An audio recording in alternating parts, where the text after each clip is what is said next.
Now, the second question that Jack asks on YouTube is, if you are mixing the track from scratch, will you first do a pre-mix session for all the usual groundwork like EQ, compression, saturation, and then take those stems to a second session specifically for Atmos mix, which is focused to the spatial and immersive mix of a track?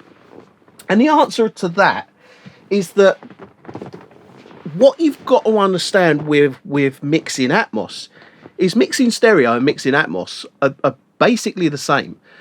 The only big difference being is the panning, the ability to pan stuff. So what you can essentially do, what you could do if you wanted to, is you could mix it in stereo and just play out the stereo speakers, mix it in stereo, get a great sounding stereo mix, print the stereo mix, love the stereo mix. Then you can pan it around the room if you wanted, and put it into Atmos. And then what you're doing is you're turning a stereo mix into an Atmos mix. But that's not how you would work in an Atmos setting. Generally speaking, this is the thing with this, is there's a lot of confusion with Atmos because it's obviously a new format that not a lot of people have used, and they don't quite understand it just yet. But as someone that's been mixing in Atmos for nearly a year now,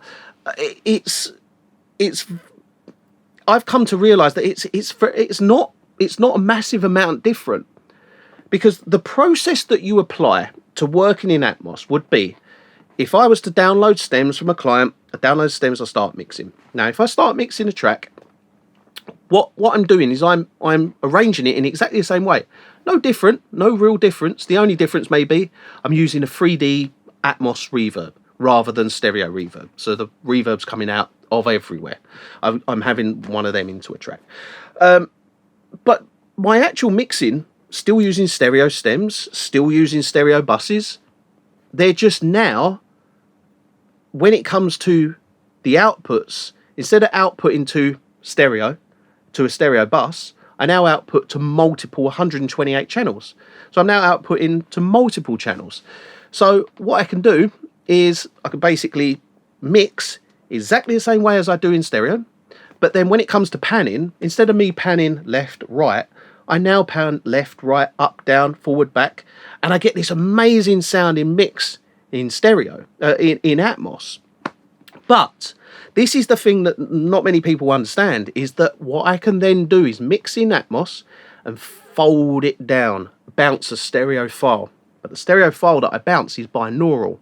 So what that does is when I play the two, A to B, if I play a stereo, say for instance, actually, if I play Dolby Atmos and then I flick it into stereo, right, binaural stereo, it plays out of, the Atmos will play out of all these speakers, the stereo will play out of the two speakers at the front, left and right, but it will keep all the Atmos information in terms of the spacing and the spatial kind of the clarity that you can get from separation of each sound. You still keep that, because it's binaural, you still keep that in the stereo file. So it does still, when you listen to it in stereo, it is just like a fold of Atmos to stereo. And it's not like it goes Atmos, stereo, down like that. It's more, it folds to stereo and it still sounds like it's Atmos, but it's playing out of two speakers.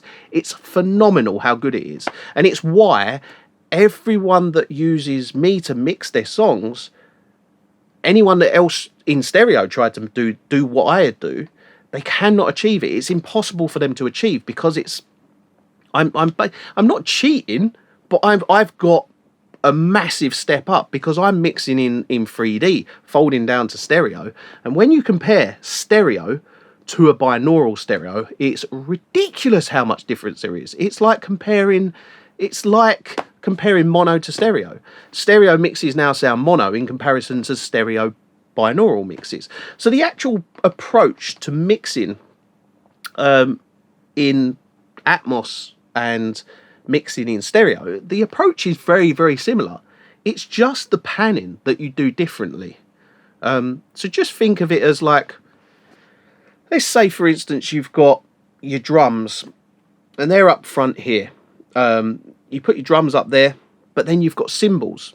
Now in stereo, you go, right, I'm going to put my kick in the middle, snare here, hi-hats here, and then I'm going to put my cymbals really wide and try and get them really spacey and wide, so we get this big mix.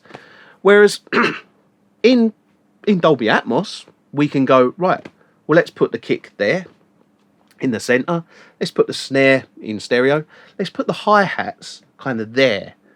So you're not working just in this stereo field there, you're going there. And then let's just lift them up a little bit and move them up off of the floor a little bit, put them up here, so they're just over the top of our head. Now let's get the cymbals, and let's put them right on top of us, so they splash around the top of us. Now what you've got is separation of a mix, of a drum mix. You've got this separation. Then you've got the toms. Now the toms don't go in a stereo field. They don't go across like that. They go around like that. It sounds crazy how good it sounds.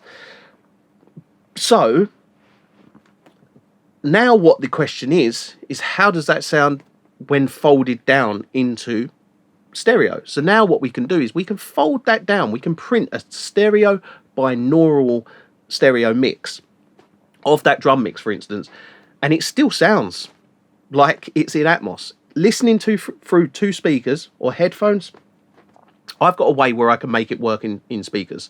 There's not many people that are making Dolby Atmos work in speakers, and it's crazy how good it sounds. I'll have to do some A/B demos and show everybody basically how good it sounds. But the difference being is that I can get this Atmos mix and fold it into two speakers, and it still sounds like it's coming out of all these speakers, but it is physically only coming out of two speakers.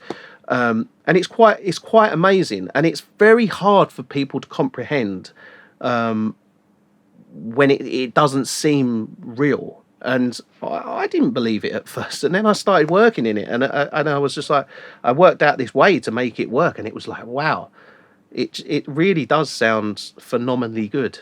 And it takes music to a whole new level.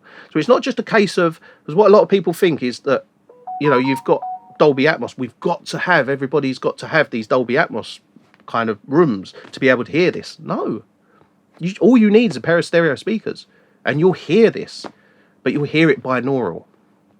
It's obviously not as big and immersive as this is, but going down into stereo, it's very, very close. And it's, yeah. To answer the question that you asked is, no, the approach is the same, because you work in stereo, you can work in stereo and you can work in Atmos. It's just the panning aspect of it that is different. So yeah, hope that answers your question.